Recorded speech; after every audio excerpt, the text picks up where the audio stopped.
Estamos começando mais uma contribuição para o nosso canal no YouTube, Luz para o Meu Caminho, onde trazemos uma contribuição para as senhoras e professoras, para o auxílio e desenvolvimento de cada mensagem, com o tema da semana para o culto de senhoras e com o tema do mês para as classes de professores. E não se esqueça de curtir e compartilhar e deixar a sua contribuição nos comentários.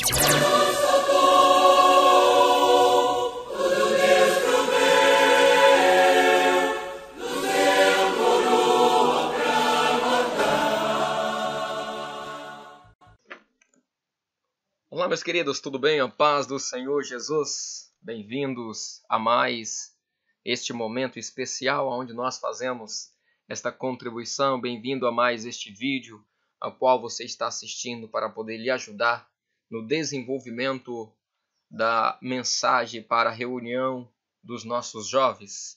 O texto que nós temos aqui é de abertura, exatamente aonde o Senhor promete o derramamento do Espírito Santo. Nós estamos mais uma vez voltando, adentrando aos mistérios do livro de Apocalipse.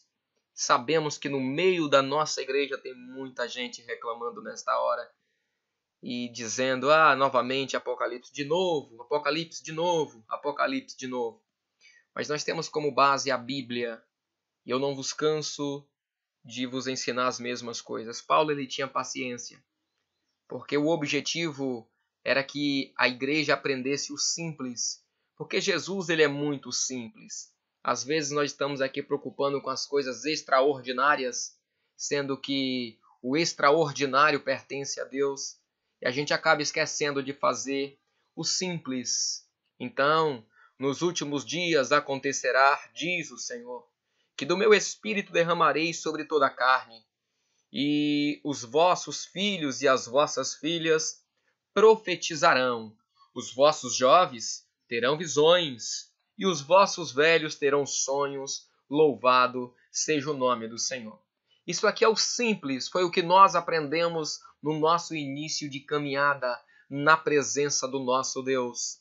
Visão, revelação, sonho, instrumentalidade, e que o arrebatamento seria marcado pelo derramar do Espírito Santo.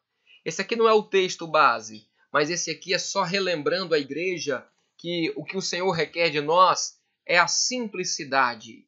Ele não quer o extraordinário. Não, salto mortal, pulo e canto e tarará. Não, ele quer o simples. Por quê? Sem profecia, sem visões, sem revelação, sem dons espirituais, a igreja se corrompe. E nós estamos vivendo nossos últimos instantes sobre a face da terra e precisamos ser marcados pelos dons espirituais. O tema que nós temos são os maus crentes. Os maus crentes. Os maus crentes na carta de Éfeso. E disse o Senhor a Caim. Aqui tem um texto que nós vamos usar, mas vamos fazer referência à carta de Éfeso. Amém? E disse o Senhor a Caim, onde está Abel, o teu irmão? E ele disse, não sei. Sou eu o guardador do meu irmão? E disse Deus, que fizestes? Que fizestes? Meus queridos, aqui a gente vê dois tipos de crente. Nós estamos vendo aqui nesse texto que foi descrito dois tipos de crentes.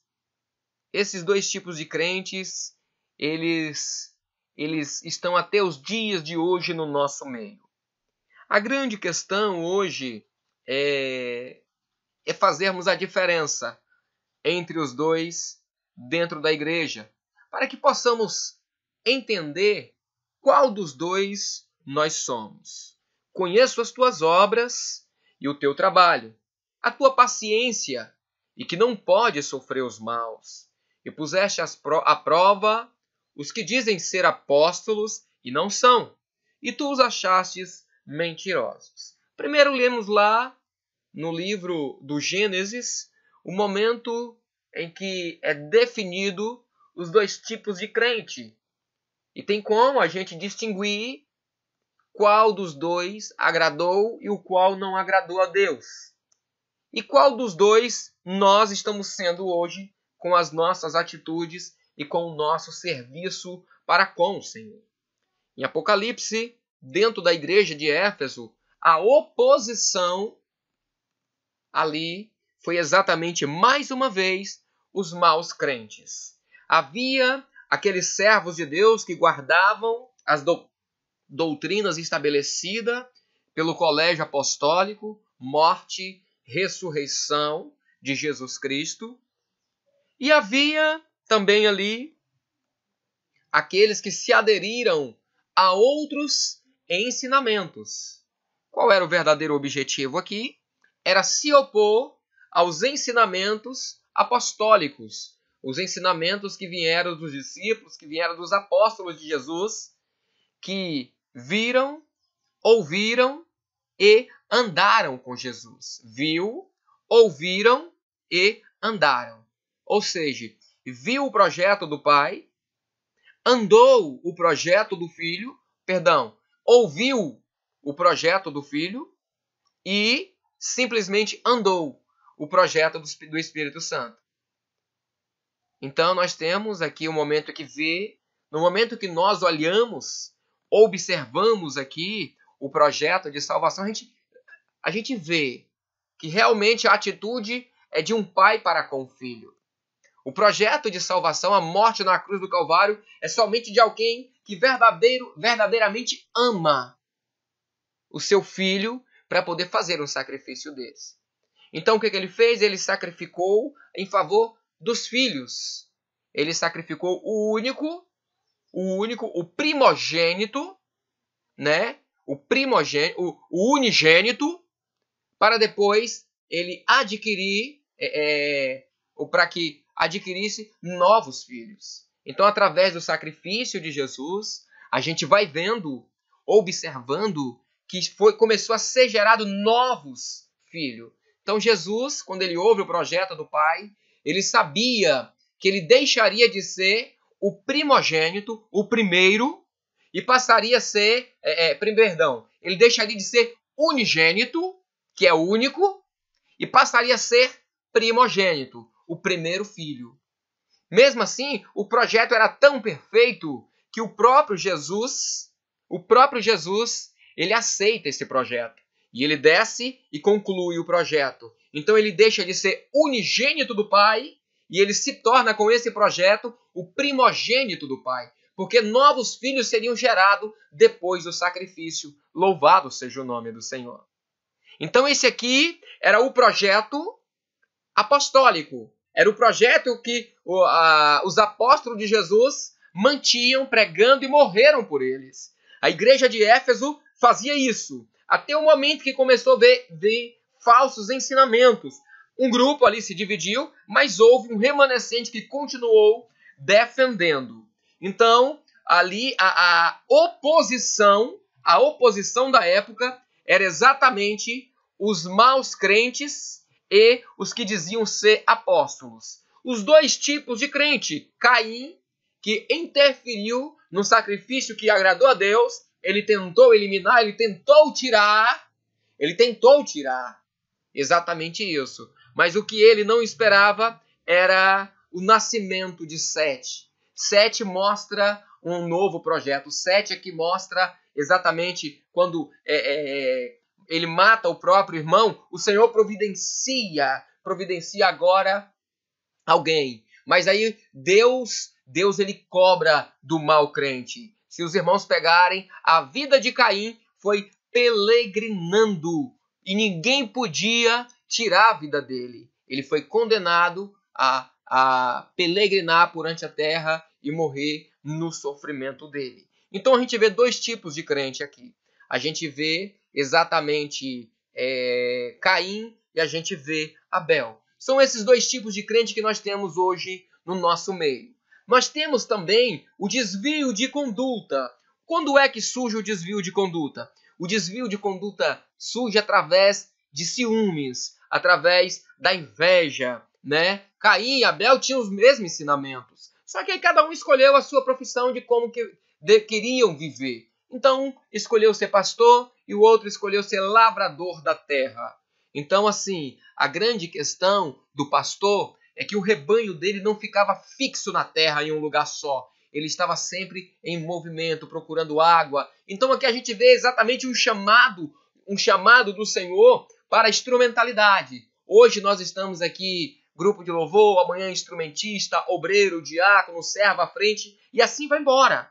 E já quem trabalha com horta, ele fica fixo naquilo ali, ele fica somente envolvido com as coisas desta vida aqui. Ele não tem instrumentalidade, ele não tem sinal de novo nascimento, ele não se transforma. O negócio dele é limitado. Se a terra produzir, ele come, se não, ele morre de fome. E assim vai embora. Já a gente vê a questão de Abel, não. Abel ele procurava pastos verdejantes, Abel ele procurava águas tranquilas, sombra ao meio-dia. Então está apontando exatamente um profético. A classe de jovens, ela precisa entender isso para que o slide que nós apresentamos no início com o texto do derramar do Espírito Santo possa acontecer na vida deles. Acontecer na vida deles. Não é que esse aqui só vai acontecer devido ao posicionamento. Não.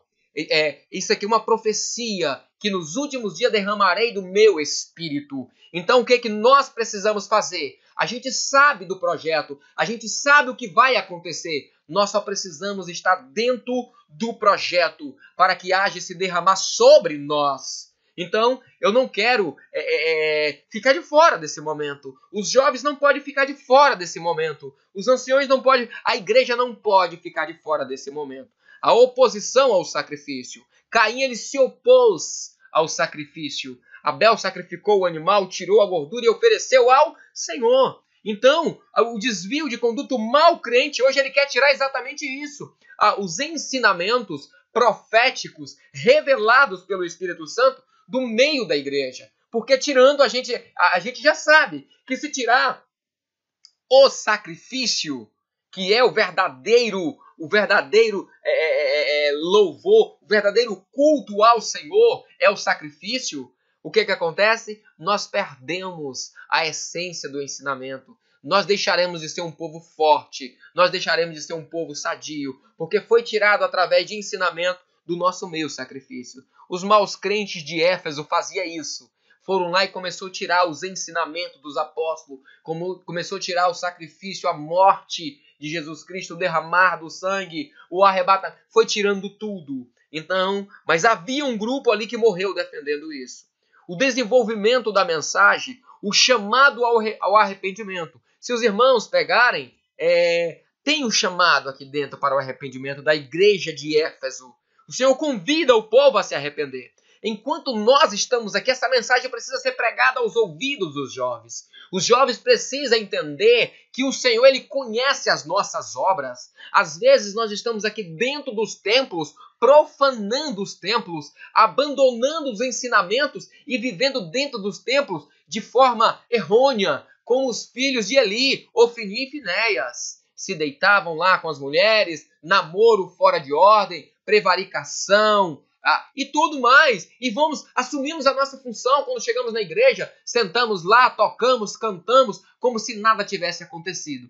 Quando nos afastamos ali do corpo reunido, quando estamos no nosso local de trabalho, quando estamos na nossa faculdade, quando estamos no meio dos amigos, até mesmo de igreja, as coisas mudam. Falamos coisas que não agradam ao Senhor, nos envolvemos com namoro ou até mesmo com prostituição, seja lá o que for. Então nós temos que tomar muito cuidado com isso, com a pornografia. Tudo isso nós temos que tomar cuidado. Tudo isso, porque o Senhor ele conhece as nossas obras. O que fizestes? O que fizestes? A pergunta é exatamente, o que fizestes? Eu conheço as tuas obras. Nós podemos estar aqui nas nossas ações, nas nossas atitudes, escondendo do pastor, do professor, do diácono, do obreiro, do grupo de louvor, mas o Senhor ele está no alto, ele tem uma visão privilegiada e ele conhece as nossas obras. Quais são as nossas obras hoje? O que nós andamos fazendo? Com quem andamos? O que falamos? O que cantamos? Jovens, cuidado! Cuidado com aquilo que você anda ouvindo. Música do mundo, cuidado com aquilo que você anda cantando quando você não está em corpo reunido. Porque o arrebatamento não vai ser dado no corpo reunido. O arrebatamento ele vai acontecer de forma individual. É entre eu e o Senhor, seja no meu local de trabalho, seja dentro da minha casa, ou seja em cima de um púlpito. O arrebatamento ele vai acontecer para cada um de nós.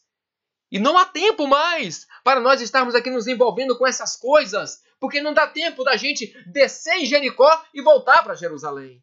Porque o que muitos jovens estão esquecendo é que na descida de Jerusalém para Jericó, o inimigo está aguardando com ciladas. Quando a gente desce lá para ouvir uma música do mundo, quando a gente vai lá para fazer um namoro fora de hora, na prevaricação, na fornicação, o inimigo está lá e ele vai nos pegar. Ele vai nos destruir, ele vai nos jogar e mostrar para a humanidade que ele conseguiu derrubar e roubou tudo que tinha nos nossos corações. Os maus crentes estão vivendo dessa forma, estão profanando o templo, estão indo contra os ensinamentos proféticos. Deus nos conhece. Alguns que queriam anular o profético. O importante não é perder o discernimento. O importante é isso. Não podemos perder o discernimento. Quando o Senhor chama Moisés, Moisés estava eufórico ali quando ele viu a visão da sarça ardente. E ele correu para poder ver a visão. E o Senhor bradou, calma lá, não te achegue para cá. A terra que pisa é terra santa. Eu sei as tuas obras, eu sei por onde você anda. Tire a sandália dos seus pés. Aqui dentro não profane aqui dentro. Não profane a sua função. Não profane o seu chamado. Jovens, o Senhor conhece as tuas obras. O Senhor sabe por onde você anda. Muito cuidado, muito cuidado. O importante é não perdermos o discernimento. Sabe o que Moisés fez? Ele parou ali. Ele parou. Ele não foi afoito. Ele não foi na sua razão, naquilo que estava no seu coração. Ele para e ele tira a sandália porque ele queria verdadeiramente ver aquela visão. E qual era a visão? Ele via que o fogo não consumia a sarça. Meus queridos, o fogo do Espírito Santo, às vezes alguns têm medo porque está em pecado. Outros porque sabe que o que está fazendo está errado. Mas o fogo do Espírito ele não consome. Pelo contrário, ele traz vida e vida eterna. Mas quando nós estamos recebendo falsos ensinamentos, estamos vivendo como os maus crentes, a gente acha que o fogo do Espírito vai nos consumir. Porque nós perdemos o discernimento. Moisés, então, ele para e tira a sandália porque ele queria continuar vendo aquela visão. Um fogo que não consome o homem. Embora nós olhamos e sabemos que o fogo do mundo destrói o jovem, destrói a humanidade, mas o fogo do Espírito não conserva o homem. Louvado seja o nome do Senhor. Deus nos conhece. Existe um perigo, o perigo chamado tempo. O tempo se passa, não acontece um casamento, não acontece uma porta de emprego, não passa no vestibular ou coisa parecida. Mas quando nós vamos ver, esses jovens não estão se santificando para isso. Não estão se santificando para uma porta de emprego. Não estão se santificando para ter um casamento digno na presença do Senhor. Não estão se santificando para ter um sucesso financeiro. Não estão se santificando para nada. Quer viver de forma desordenada e acha que Deus é obrigado a abençoá-los, eles sendo maus crentes. Não é isso que Deus ele reservou para nós. O chamado ao arrependimento, Deus tudo vê. E nesta hora essa palavra está sendo trazida aos nossos corações. Momento de nos avaliarmos. Precisamos ver o que falamos, o que pensamos, o que ouvimos, o que cantamos e o que nós estamos fazendo. O que nós estamos fazendo. Ele conhece nossas obras. O entendimento que precisa ser dissipado dos nossos corações é esse. É achar que Deus não está vendo. Isso precisa ser tirado. Deus, ele vê todas as coisas. O Senhor está nos chamando ao arrependimento. Talvez estamos agora esquecendo de tudo isso. Quais são as tuas obras, jovens? Quais são as tuas obras, obreiros, diáconos, senhoras? Quais são as tuas obras? Eu conheço as tuas obras. A nossa luta é não sermos maus crentes. É como falamos no início. Nós temos as profecias que nos apontam e que nos mostram o norte. Eu sei as tuas obras. E no final do tempo, no finais dos tempos, derramarei do meu espírito. Então existe esta profecia que o Senhor derramaria. Então, qual é o nosso objetivo? É estarmos nesta posição para que nós também possamos ser cheios do Espírito Santo. Então, a nossa luta é não sermos maus crentes. Se formos maus crentes, o Espírito Santo não será derramado sobre nós.